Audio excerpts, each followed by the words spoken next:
Rajiv Joshi, Sarvavidyalaya high school કડીમાં 11-12 સાયન્સમાં biology teacher છું. 2003થી સાયન્સ સિટીમાં નિયમિત રીતે હું વિઝિટ કરું છું. 2026 સુધીનો નાતો છે.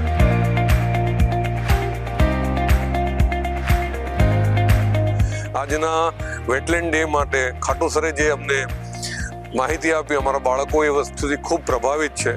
અને એક વાત મને ગૌરવ છે કે રામસર એ શબ્દ સનાતનીઓ માટે બહુ ગૌરવવંતી વાત છે. અને સરે જે જલપ્લવિત વિસ્તાર માટેની જે અમને માહિતી આપી, બાળકો એનાથી ખૂબ પ્રભાવિત થયા. અને થોડ અમારાથી 14 કિલોમીટર દૂર છે અને મારા કેટલાક વિદ્યાર્થીઓ નળ સરોવરના છે. એટલે આવનારા ભવિષ્યમાં ઇકોલોજીને સાચવવા માટે અમારા સ્ટુડન્ટ ખૂબ સારી રીતે કામ કરશે. અમને સાયન્સ સિટીમાં જે તક મળી છે એનો અમે આ મળેલા જ્ઞાનનો સારામાં સારો ઉપયોગ કરીશું, પ્રચાર અને પ્રસાર કરીશું અને વધુને વધુ બાળકો આવા ડેમાં જોડાય. અહીંના સ્ટાફની જે મહેનત છે એ ખૂબ સારી રીતની છે, એનું મેનેજમેન્ટ સારું છે.